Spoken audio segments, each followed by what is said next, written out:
Hello বন্ধুরা, তোমাদের প্রত্যেককে welcome fact zone Bangla YouTube চ্যানেলে। গত 2 দিন আগে আমি একটা সেন্ট্রাল এমটিএস বলে একটা ভিডিও পোস্ট করেছিলাম, যেটা একটা এমটিএসের রিক্রুটমেন্ট। আর আজকেও আর একটা সেন্ট্রাল সাংস্কৃতিক ইউনিভার্সিটি অর্থাৎ কেন্দ্রীয় সাংস্কৃতিক বিশ্ববিদ্যালয় থেকে নতুন করে একটা রিক্রুটমেন্ট ছাড়া হয়েছে। অর্থাৎ একসাথে দুটো এমটিএসের রিক্রুটমেন্ট চলছে। তুমি চাইলে যে কোনোটাতে অ্যাপ্লাই করতে পারো, চাইলে তুমি দুটোতে অ্যাপ্লাই করতে পারো। ওকে, সো কীভাবে অ্যাপ্লাই করবে আর প্রসেস কী রয়েছে, সিলেকশন প্রসেস কী, A to Z age criteria কি, কোয়ালিফিকেশান কি, সব কিছু আমরা ডিটেলসে আলোচনা করব। সো এটা হচ্ছে অফিসিয়াল ওয়েবসাইট, এই যে দেখতে পাচ্ছ www.sanskritik.nic.com, বা তোমরা জাস্ট লিখবে সেন্ট্রাল সাংস্কৃতিক ইউনিভার্সিটি, সেটা লিখলে কিন্তু অফিসিয়াল ওয়েবসাইট ডাউনলোড হয়ে যাবে। সো আমি সেখান থেকে কিন্তু এই নোটিফিকেশানটা ডাউনলোড করেছি। যদি তোমরা এই নোটিফিকেশান নিতে চাও, জাস্ট ডিসক্রিপশনে যাও, আমার হোয়াটসঅ্যাপ টেলিগ্রাম চ্যানেলে যুক্ত হয়ে যাও, ওখানে আমি নোটিফিকেশানের পিডিএফটা দিয়ে রেখেছি। ওকে, তোমরা চাইলে সেখান থেকেও নিতে পারো। তো চলো ভিডিওটা শুরু করি। ভিডিওটা শুরু করার সবার কাছে একটা রিকোয়েস্ট, যে অবশ্যই চ্যানেলটাকে সাবস্ক্রাইব করে নাও, পাশে থাকা বেল আইকনে ক্লিক করে অল করে দাও, যাতে আমার ভিডিও ছাড়ার সঙ্গে সঙ্গে তোমরা নোটিফিকেশান পেয়ে যাও। কারণ আমি প্রায় প্রত্যেক দিনই কোনো না তো কোনো জব আপডেট নিয়ে আসি। তো এই নোটিফিকেশানটা প্রায় 18 পেজের নোটিফিকেশান। এই নোটিফিকেশান A to Z সব কিছু বলা রয়েছে। ওকে, আমরা সব কিছু ভালোভাবে দেখে নেব। তো প্রথমে যদি দেখো, তো এই ডেটটা হচ্ছে সবথেকে বেশি ইম্পর্ট্যান্ট। এই যে ইম্পর্ট্যান্ট ডেট বলে একটা সেকশন রয়েছে, দেখতে পাচ্ছ, এখানে সব কিছু ডেট দেওয়া রয়েছে। তো স্টার্ট হয়েছে যে ফর্ম ফিল আপটা, সে স্টার্টিং হচ্ছে তোমার 16 তারিখ, 16/3/26 সোমবার থেকে এই যে অ্যাপ্লিকেশনটা সেটা স্টার্ট হয়েছে। আর লাস্ট ডেট যেটা, মানে যেদিন ফর্ম ফিল আপ অফ হয়ে যাবে, সেটা হচ্ছে 16/4 মানে এপ্রিল। ওকে, 16/4-এ কিন্তু এটার ফর্ম ফিল আপ বন্ধ হয়ে যাবে। কখন? 11:30, রাত 11:30 পর্যন্ত। তো 16 তারিখ পর্যন্ত এখনও তোমার কাছে অনেক টাইম রয়েছে, প্রায় 20 দিন টাইম রয়েছে এই ফর্মটা ফিল আপ করার জন্য। ওকে, সো এটা হচ্ছে তোমার অ্যাপ্লিকেশন ডেট, যে অনলাইন অ্যাপ্লিকেশন, অনলাইন রেজিস্ট্রেশন যেই রয়েছে সেটা ডেট। ওকে, তারপরে এই নোটিফিকেশানটা তোমরা যখন ওপেন করবে, তখন এখানে নিচের দিকে গেলে তোমরা অনেক কিছু পেয়ে যাবে, যে তোমরা পোস্টিং, অর্থাৎ তোমরা কোন জায়গায় জব নেবে। তোমাদের এই 5টা ক্যাম্পাস রয়েছে জবের জন্য, তোমরা এটা প্রেফারেন্সে দিতে পারবে। ওকে, যে তুমি কোন জায়গায় নেবে, এখানে লোকেশনে দেওয়া রয়েছে, তোমার যেটা কাছে মনে হবে বা তোমার যেটা সুবিধা মনে হবে, তুমি কিন্তু সেটাই প্রেফারেন্সে দেবে। ওকে, সো এই নোটিফিকেশানটার নিচে যাবে, এখানে অ্যাপ্লাই ফিজটা দেওয়া রয়েছে। অ্যাপ্লাই ফিজ নিচে যাবে, লেভেল 1 থেকে শুরু করে, অর্থাৎ লেভেল 1 থেকে শুরু করে 5 পর্যন্ত, যার মধ্যে সবগুলো যেমন মাল্টিট্যাক্স সিস্টেম, আমি যেটা কথা বলছি এমটিএস, সেটা এখানে ইনক্লুড রয়েছে। তো এখানে যদি তুমি ST/SC থেকে বিলং করো তাহলে 500 টাকা, আর যদি জেনারেল ওবিসি থেকে বিলং করো তাহলে 1000 টাকা। অ্যাপ্লিকেশন ফি বেশি, বাস অ্যাপ্লিকেশন সবাই করতে পারবে না। তার মধ্যে যদি তুমি করতে পারো, তাহলে সেখানে তুমি অবশ্যই একটা বেনিফিট পেয়ে যাবে। পরে আমরা দেখবো যে এক্সাম সেন্টার। ওকে, এক্সাম সেন্টার বলে একটা পয়েন্ট পাবে। এই যে এক্সাম সেন্টার, এখানে যে এক্সাম সেন্টারগুলো দেওয়া রয়েছে, দিল্লি, মুম্বাই, কলকাতা আর বেঙ্গালুরু। তো আমাদের সুবিধা হলো যে আমরা ওয়েস্ট বেঙ্গল থেকে বিলং করি এবং আমাদের এক্সাম সেন্টার কলকাতা। ওকে, সো আমরা কলকাতা এক্সাম দিতে যাব। এবার যদি শিডিউলের কথা বলো, যে এক্সাম শিডিউল মানে ডেট না, এটা হচ্ছে শিডিউল। তো শিডিউল টোটাল 4টা শিডিউল রয়েছে। তো সেখানে তুমি এমটিএসের জন্য শিডিউল নাম্বার 2-এ তোমার এক্সাম হবে।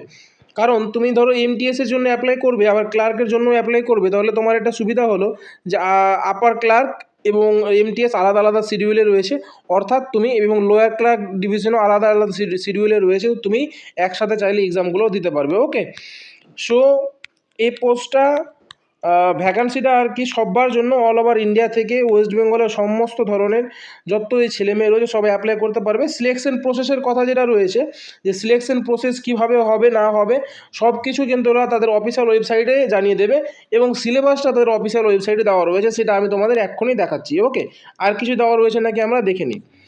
সো যখন তোমরা নোটিফিকেশানটা নিচে যাবে, অনেক কিছু দেখতে পাবে। এখানে মেন যেটা আমাদের দেখার, সেটা হচ্ছে কোয়ালিফিকেশান। সো এমটিএসের কোয়ালিফিকেশান কী রয়েছে সেটা আমরা দেখে নেব। ওকে, এমটিএসের যে কোয়ালিফিকেশান, মাল্টিট্যাক্স সিস্টেমের কোয়ালিফিকেশান, আমি তোমাদের থাম্বনেইলে লিখে দিয়েছি শুধুমাত্র 10 পাস। এখানে বলাই রয়েছে যে 10 পাস অথবা আইটিআই পাস। তোমাকে কিন্তু এখানে বলেনি যে 10 পাস প্লাস আইটিআই পাস, এটা কথা কিন্তু বলেনি যে 10 প্লাস আইটিআই, এটা বলেনি, বলেছে 10 বা আইটিআই, যে কোনো একটা থাকলেই হলো। ওকে, তো এমটিএসের জন্য 10 পাস। স্যালারি দেখে নাও, 18,000 থেকে শুরু, 56,900, মানে 18,000 টাকা তোমার বেসিক পেমেন্ট থাকবে। ওকে, এর সাথে তোমার ডিএ অ্যাড হবে, ডিএ প্রায় 50 থেকে 55%। তার মানে তোমার স্যালারি অলমোস্ট কত হবে, তোমার স্যালারি অলমোস্ট 35,000 চলে যাবে। ওকে, যে যেহেতু এটা সেন্ট্রাল জব। তো এটা হচ্ছে এডুকেশনাল কোয়ালিফিকেশন। ভ্যাকান্সিটা প্রথমে দেওয়া ছিল, প্রথমে এই যে ভ্যাকান্সি দেওয়া রয়েছে তোমরা দেখতে পাবে যে মাল্টিট্যাক্স সিস্টেম অর্থাৎ 18 নম্বর ভ্যাকান্সি, যেটা সেখানে টোটাল 22টা ভ্যাকান্সি রয়েছে, ক্যাটাগরি ওয়াইজ রয়েছে। ক্যাটাগরি ওয়াইজ দেখে নাও যে প্রথমে যেই ভ্যাকান্সিটা রয়েছে সেটা জেনারেলের জন্য, তারপরে এসটি এসসি, তারপরে ওবিসি। ওকে, সো প্রথমে যে ভ্যাকান্সিটা রয়েছে জেনারেলের জন্য রয়েছে 3টা ভ্যাকান্সি, এসটির জন্য 3টা, এসসির জন্য 3টা, ওবিসির জন্য হচ্ছে 4টা, টোটাল হচ্ছে 22টা ভ্যাকান্সি। এবং এই 22টা ভ্যাকান্সিতে তোমরা সবাই অ্যাপ্লাই করতে পারবে, শুধুমাত্র এমটিএস বলে না, এখানে আরও ভ্যাকান্সি রয়েছে ক্লার্কের, lower division clerk, upper division clerk. ক্লার্কের জন্য আমি আলাদাভাবে আরও একটা ভিডিও বানিয়ে দিয়ে দেবো, কারণ ক্লার্কের সিলেবাস আলাদা। ওকে, তো চলো এবার আমরা সিলেবাসটা দেখে নিই। এক্সাম সিলেবাসের জন্য তোমাদের এই যে পিডিএফটা রয়েছে এটা অফিসিয়াল ওয়েবসাইট থেকে ডাউনলোড করতে হবে। আমার কাছে এটা রয়েছে, আমি আমার হোয়াটসঅ্যাপ টেলিগ্রামে দিয়ে রাখলাম, তোমরা চাইলে এখান থেকে দেখতে পারো। ওকে, সো এখানে সব এক্সামেরই কিন্তু সিলেবাস সম্পর্কে দেওয়া রয়েছে। টোটাল এখানে 19টা রিক্রুটমেন্টের 19টা পোস্টের কিন্তু এক্সাম হয়, 19টা পোস্টের এক্সামের কিন্তু সিলেবাস দেওয়া রয়েছে। তো এমটিএস যেটা ওটা 16 নম্বর আর পেজ নম্বর হচ্ছে 39। তো আমরা ডাইরেক্ট চলে যাবো পেজ নাম্বার 39-এ, এখানে রয়েছে এমটিএস। ওকে, সো এমটিএস যেই পোস্টটা রয়েছে সেটার জন্য কী কী তোমাদের করতে হবে তোমরা দেখে নাও। এখানে টোটাল দুটো জিনিসের কথা বলা হয়েছে, একটা হচ্ছে এক্সাম, একটা হচ্ছে স্কিল। সো এখানে যে ওয়েটেজটা থাকবে তোমাদের সম্পূর্ণ কিন্তু এক্সামে থাকবে, স্কিলে কিন্তু কোনো ওয়েটেজ নেই। তোমাদের 100 মার্কের এক্সাম হবে। 100 মার্কের এক্সাম কী কী থাকবে? 1 নম্বরে থাকবে হিন্দি এবং ইংলিশের নলেজ, 25 মার্ক, 25টা কোশ্চেন। ওকে, সেমভাবে তোমার ম্যাথ মার্ক এবং 25টা কোশ্চেন, জিকে 25 মার্ক, 25 কোশ্চেন, এবং reasoning 25 mark, 25 question, total 100 mark এবং 100টা কোশ্চেন, যার জন্য তোমার টাইম থাকবে 90 মিনিট অর্থাৎ 1.5 ঘন্টা। ওকে, তো এটা হচ্ছে তোমার এক্সাম। এবং এক্সামের সিলেবাসটা দেখে নাও যে ইংলিশ বা হিন্দি, হিন্দি এবং ইংলিশ দুটোই থাকবে আর কি। সেখান থেকে যে সকল সিলেবাস থাকে তোমাদের, ইংলিশের 3টা পার্ট টোটাল, ভোকাবুলারি এবং গ্রামার এবং তোমার প্যাসেজ, 3টাই এখানে রয়েছে। এখানে তোমরা দেখতে পাবে যে ইরর থেকে শুরু করে fill in the blank, synonym, homonym, antonym, যত রকম থাকে, ওয়ার্ড, সাবস্ট্যান্ট, আইডম ফ্রেজ, ওকে, ন্যারেশন, ভয়েস, এগুলো সব, এগুলো ইংলিশেরও এবং হিন্দিরও। ওকে, দুটোরই কিন্তু থাকবে। ম্যাথের যদি বলো, তোমাদের যেই ম্যাথ থাকে অ্যারিথমেটিক, ক্লাস 10th লেভেলের, সেটা থাকবে। যে number, decimal, relationship between number, percentage, ratio, average, interest, profit loss, discount, partnership, এই সকল কিছু তোমরা প্রত্যেকটা এক্সামের জন্য এগুলোরই প্রিপারেশন করো। জিকেও থাকবে সেম, জিকে তোমাদের যেটা থাকে ইন্ডিয়ান জিওগ্রাফি, হিস্টোরি, যে সকল কিছু রয়েছে সব কিছু এখানে কিন্তু আছে। রিজনিংও সিলেবাস কিন্তু সেম কম্পিটিটিভ এক্সামের জন্য তোমরা যা প্রিপারেশন করো। ওকে, আর যদি কোনো স্কিল টেস্ট বা ট্রেড টেস্ট করায় তাহলে সেটা কন্ডাক্ট করা হবে, বাট যে এক্সাম বা যে মেরিট তৈরি হবে, যে মার্কসে, সেটা ওয়েটেজ 100% থাকবে কিন্তু শুধুমাত্র এক্সামে।